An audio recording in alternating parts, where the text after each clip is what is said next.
நீலகிரி மாவட்டம் உதகையில் செல்வ பெருந்தகையை வரவேற்க வைக்கப்பட்ட பிளெக்ஸ் பேனர்களால் விபத்து நிகழும் அபாயம் ஏற்பட்டுள்ளது. உதகையில் காங்கிரஸ் கட்சியின் செயல் வீரர்கள் கூட்டத்தில் கலந்து கொள்வதற்காக வந்த செல்வ பெருந்தகையை வரவேற்று சேரிங் கிராஸ் பகுதியில் தடை செய்யப்பட்ட பிளெக்ஸ் பேனர்களை காங்கிரசார் வைத்தனர். இதனால் வாகன ஓட்டிகள் கடும் அவதியடைந்தனர். தமிழகத்தில் பிளெக்ஸ் பேனர்கள் தடை செய்யப்பட்டிருக்கும் நிலையில் கூட்டணி கட்சி என்பதால் விளம்பர மாடல் அரசின் மாவட்ட காவல்துறை அனுமதி வழங்கியதா என பொதுமக்கள் கேள்வி எழுப்பியுள்ளனர். கடலூர் மாவட்டம் காட்டுமன்னார்கோவில் அருகே பல பேர் முன்னிலையில் போலீசார் அடித்ததால் அவமானத்தில் நகைப்பட்டறை தொழிலாளி தற்கொலை செய்து கொண்டுள்ளார். நகைப்பட்டறை தொழில் செய்து வரும் காமராஜ் என்பவருக்கும் வேறொரு நபருக்கும் நண்பரின் இல்ல விழாவில் தகராறு ஏற்பட்டுள்ளது. இதுகுறித்து சம்பவ இடத்திற்கு வந்த போலீசார் பல பேர் முன்னிலையில் அடித்து விரட்டியதுடன் அவரது செல்போனையும் பிடுங்கிக் கொண்டதாக கூறப்படுகிறது. இதையடுத்து அவமானம் தாங்க முடியாமல் காமராஜ் நகை செய்ய பயன்படும் திராவகத்தை குடித்து தற்கொலை செய்து கொண்டார்.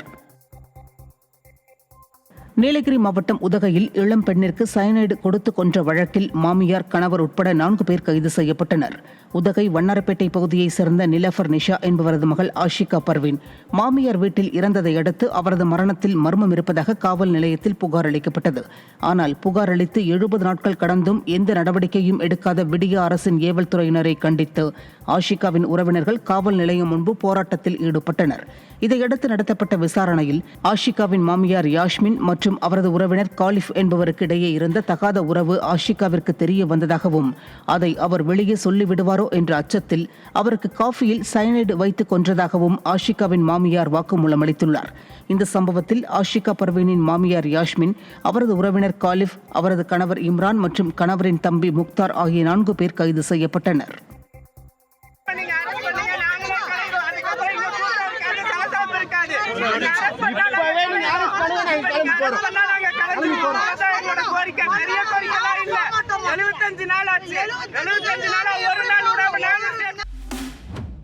ஈரோடு அடுத்த காங்கேயம் பகுதியில் தனியார் பள்ளிக்கு வெடிகுண்டு மிரட்டல் விடுக்கப்பட்ட சம்பவம் பெற்றோர் மத்தியில் கலக்கத்தை ஏற்படுத்தியுள்ளது. செட்டிப்பாளையம் பகுதியில் உள்ள தனியார் பள்ளிக்கு காலை சுமார் 9 மணி அளவில் மின்னஞ்சல் மூலம் வெடிகுண்டு மிரட்டல் விடுக்கப்பட்டது.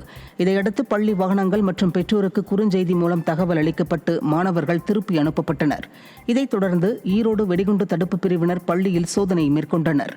பள்ளிகளுக்கு தொடர் வெடிகுண்டு மிரட்டல் விடுக்கப்பட்டு வரும் சம்பவம் பெற்றோர்களிடையே அச்சத்தை ஏற்படுத்தியுள்ளது. கள்ளக்குறிச்சி மாவட்டம் உளுந்தூர்பேட்டை அருகே சென்னை திருச்சி தேசிய நெடுஞ்சாலையில் அடுத்தடுத்து 3 பேருந்துகள் மோதி விபத்திற்குள்ளானது. அஜீஸ் நகர் பகுதியில் மேம்பால கட்டுமான பணி நடைபெற்ற நிலையில் முறையான அறிவிப்பு பலகைகள் அமைக்காததால் சென்னை நோக்கி சென்ற 3 பேருந்துகள் அடுத்தடுத்து மோதிக்கொண்டன.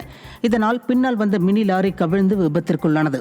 இதில் காயமடைந்த ஓட்டுநர்கள் உட்பட 15க்கும் மேற்பட்டோர் மருத்துவமனையில் சிகிச்சைக்காக அனுமதிக்கப்பட்டனர். இதனால் அப்பகுதியில் கடும் போக்குவரத்து நெரிசல் ஏற்பட்டது. கடலூர் மாவட்டம் நெய்வேலி NLC நிறுவனத்தில் 100க்கும் மேற்பட்ட தொழிலாளர்கள் போராட்டத்தில் ஈடுபட்டதால் பரபரப்பு ஏற்பட்டது. NLC நிறுவனத்திற்கு நிலம் கொடுத்த ஊழியர்களை குறைந்த அளவிற்கே வேறொரு தனியார் நிறுவனம் வேலைக்கு எடுத்துள்ளது. இந்நிலையில் தனியார் ஒப்பந்ததாரர்கள் ஆள் குறைப்பு நடவடிக்கையில் ஈடுபடுவதாகவும் தங்களை NLC நிறுவன BMC தொழிலாளராக பணியமர்த்த வேண்டுமென கோரிக்கை வைத்து போராட்டத்தில் ஈடுபட்டதால் பரபரப்பு ஏற்பட்டது. சேலம் மாவட்டம் மேட்டூர் அணைக்கு நீர்வரத்து வினாடிக்கு சுமார் 3500 கன அடியாக அதிகரித்துள்ளது. இதுவரை வினாடிக்கு 19,199 கன அடி நீர்வரத்து வந்த நிலையில் தற்போது 22,601 கன அடியாக நீர்வரத்து அதிகரித்துள்ளது. அணையின் நீர்மட்டம் 116.27 அடியாகவும் நீர் இருப்பு 87.64 TMC ஆகவும் உள்ளது. அணையில் இருந்து பாசனத்திற்கு வினாடிக்கு 13,500 கன அடியும், கிழக்கு மேற்கு கால்வாய் பாசனத்திற்காக 700 கன அடியும் நீர் வெளியேற்றப்படுகிறது. காஞ்சிபுரத்தில் கல்குவாரி குட்டையில் மூழ்கி இளைஞர் ஒருவர் உயிரிழந்த சம்பவம் சோகத்தை ஏற்படுத்தியுள்ளது. திருமுடிவாக்கத்தில் தனியார் தொழிற்சாலையில் வேலை செய்து வந்த சூரிய நாராயணன் என்பவர் தனது நண்பர்களுடன் நடுவீரப்பட்டு பகுதியில் உள்ள கல்குவாரியில் உள்ள குட்டையில் குளிக்க சென்றுள்ளார். அப்போது எதிர்பாராத விதமாக சூரிய நாராயணன் நீரில் மூழ்கிய நிலையில் அவரை அவரது நண்பர்கள் மீட்டு மருத்துவமனையில் சேர்த்தனர். அங்கு அவரை பரிசோதித்த மருத்துவர்கள் அவர் ஏற்கனவே இறந்துவிட்டதாக தெரிவித்தனர். கடலூர் அருகே பைக் மீது அரசு பேருந்து மோதிய விபத்தில் 2 பேர் உயிரிழந்த சம்பவம் சோகத்தை ஏற்படுத்தி உள்ளது.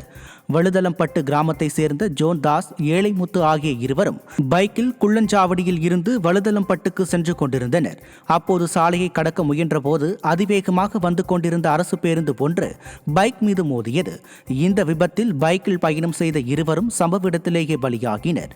இந்த கோர விபத்து அப்பகுதியில் பெரும் சோகத்தை ஏற்படுத்தி உள்ளது. கரூரில் முறையாக குடிநீர் வழங்காததை கண்டித்து பொதுமக்கள் காலி குடங்களுடன் சாலை மறியலில் ஈடுபட்டதால் பரபரப்பு ஏற்பட்டது. ரணியமங்கலம் ஊராட்சிக்கு உட்பட்ட கொசவ தெருவை சேர்ந்த குடியிருப்பு பகுதிக்கு கடந்த 1 மாத காலமாக குடிநீர் வழங்கப்படுவதில்லை என கூறப்படுகிறது. இந்நிலையில் திடீரென அப்பகுதி மக்கள் குடிநீர் வழங்க கோரி பணிக்கம்பட்டி 4 வழி சாலையில் மறியலில் ஈடுபட்டனர். விடிய ஆட்சியில் குடிநீருக்காக கூட போராட வேண்டியிருப்பதாக பொதுமக்கள் வேதனை தெரிவிக்கின்றனர்.